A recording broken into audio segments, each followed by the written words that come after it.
Comme dit Jacques, on va essayer de faire une discussion, on ne va pas parler de débat, en mode speed dating, 7 minutes, hein, et voir qui on verra bien. Alors maintenant, je peux te reposer la question. Tu es arrivé dans cette aventure de quelle façon? Casting habituel, on t'a appelé, casting... Non, il n'y a plus de casting. Je vais essayer d'être drôle, ça va pas être facile. Je veux bien essayer. Non, je ne sais pas plus très bien comment Jean-Marc Moutou me connaissait, entre autres, par les films du Losange et des choses que j'avais fait avec Rivette à ce moment-là. Et c'est assez clair, la composition d'homme qu'il voulait, j'étais pas le plus à l'aise dans ses pompes, ni le plus beau, et c'était ce qui constituait aussi l'enjeu de son scénario. Après, je revis ce film que je découvre en même temps que vous comme le testament d'une époque, le témoignage d'une époque, pardon, qui est peut-être presque une transition. Vous le voyez, c'était avant l'accélération de tout, lié peut-être, entre autres, au portable, à l'usage constant des portables.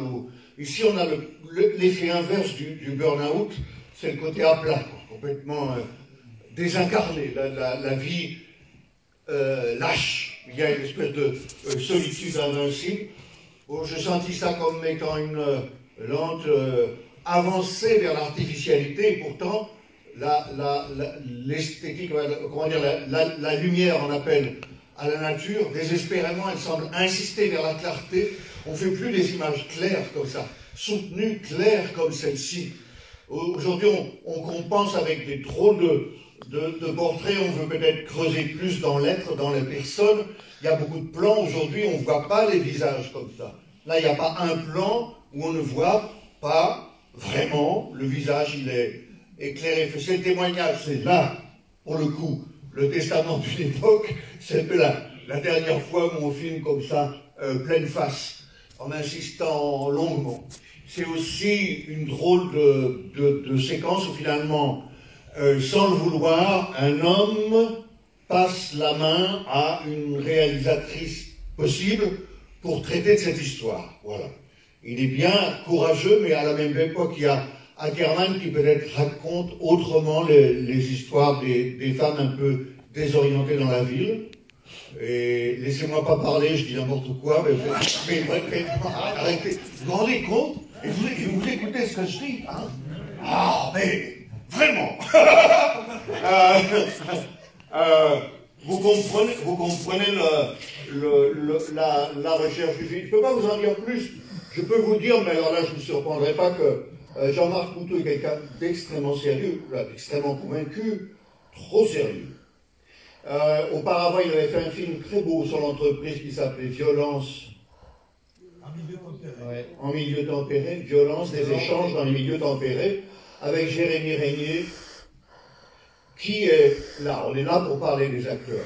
Parmi les acteurs qui nous surprennent aujourd'hui, quelqu'un qui est parmi les acteurs le plus souvent au rendez-vous d'une incarnation, d'un travail préparé, magnifique. Jérémy Régnier. Et c'est bien, il est formidable, hein, souvent. Hein. Ouais. L'an dernier, oui. Et sinon, comme, voilà, quoi. Alors, c'était un super tournage, l'ambiance était trop cool. Moi, j'ai adoré la cantine. C'est ça qu'il fallait dire. Tu dis ce que tu veux, moi j'ai envie de te poser une question toute simple. À voir le film et à te côtoyer depuis quelques jours, j'ai l'impression que c'est pas qu'un rôle de composition, il y a une part un peu de toi-même dans ce personnage. Oui, mais enfin bon. Oui, non. Quelle proportion, là, on a l'impression de te voir. C'est la question que je ne me serais pas affligé à moi-même. Merci d'avoir le... Je suis aussi mal dans mes pompes que ce mec-là qui cherche les secrets de la vie dans les livres de développement personnel et la réponse dans le lâcher-prise. Ouais, ça a pu me servir éventuellement dans la vie pour me promettre de ne jamais recommencer. Ouais, Petite part, ça m'a aidé. Eh, mais non, mais j'ai vu ça comme ça. C'est pour ça que je dis, le mec, il filme ça. Il dit, disons que c'est la naissance de quelque chose. Après, ça prend le relais, les clubs de rencontres, mythiques à tour de bras, ça devient très courant, etc. Mais là, comme ça vient de se produire, c'est comme les premiers temps de ça, tout d'un coup, on se dit, qu'est-ce que ça va devenir? Est-ce que c'est une vie totalement artificialisée qui se prépare, comme ça, où les échanges sont ainsi conditionnés, un peu quand même, c'est pas naturel, quoi, on est un peu, pas automatisé, mais il y a quelque chose d'un peu terrifiant et lui-même est un peu glacé quand il met ça en place dans les premiers univers. Peut-être bien qu'il a envie d'aller chercher du côté de Kubrick, là, qui nous a halluciné à la même époque avec ce qui était devenu l'étrangeté, plutôt l'énigme des rapports amoureux, de la sexualité sur commande. Et voilà. Ouais. Et donc, alors, je me dis que ça, ce témoignage-là, ce témoin d'une époque, était quand même celui d'une chose de transition, où tout d'un coup, il dit, puisque c'est comme ça, soyons drôles sur ces choses-là. J'ai l'impression que Jean-Marc Boutou serait un peu le dernier à vouloir être sérieux quant à cette histoire des rencontres amoureuses, et que les jeunes cinéastes qui suivraient mettraient ça en état de délire beaucoup plus agité, je ne sais pas, est-ce que vous voyez un peu ce que je veux dire, des conséquences que pourrait avoir ce type de rencontre, ou plutôt de la légèreté avec laquelle on prend ça.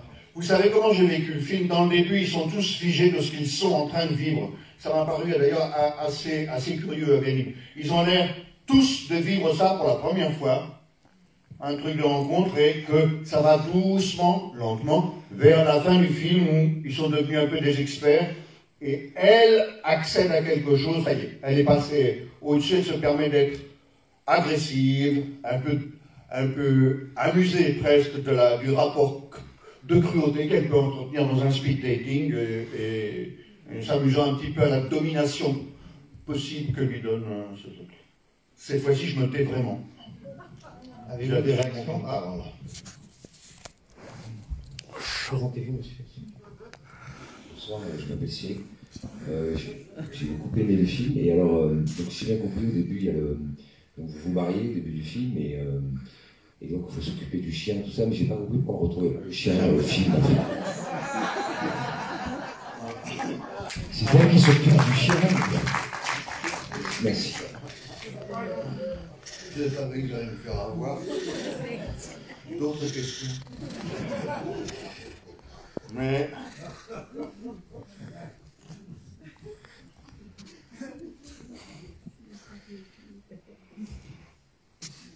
ben, c'est bien. Voilà. Non, une question quand même essentielle. Une question de fond, hein. Oui, de fond. Alors, toujours, on parle plus de chien, mais on parle d'ours. Est-ce que vous êtes vraiment allé à Naour, à 20 km d'Amiens? À quoi? À 20 km d'Amiens. Naour, c'est cité dans les Williams. Ah oui, ah oui. J'ai décidément du mal avec les Williams. Oui. On était en pleine nature et c'était... enfin, on peut pas appeler ça la nature, c'est des champs de betteraves. Mais enfin, il y avait... ouais, on était au milieu des... Ah oui, c'est très spectaculaire, ouais. On ne peut pas louper la boîte de nuit, il n'y a que ça, et que des champs de betteraves autour.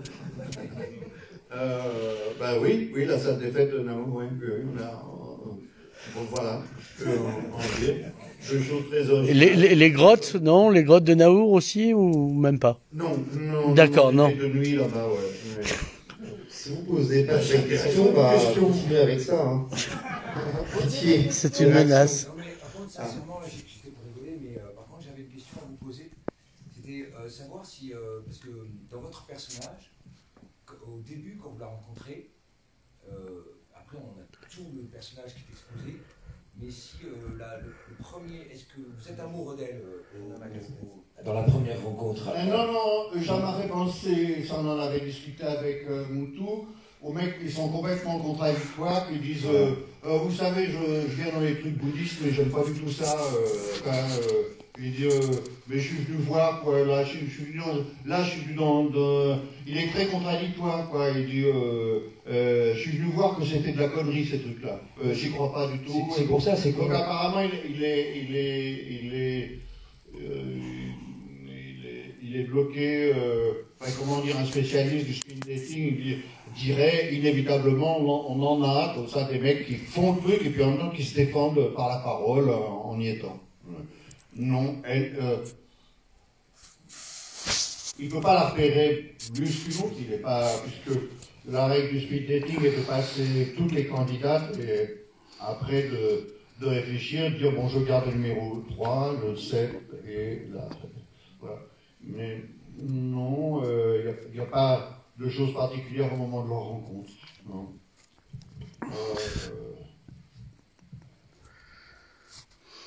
D'autres questions, remarques? Bon, eh bien, je crois que les 7 minutes sont écoulées.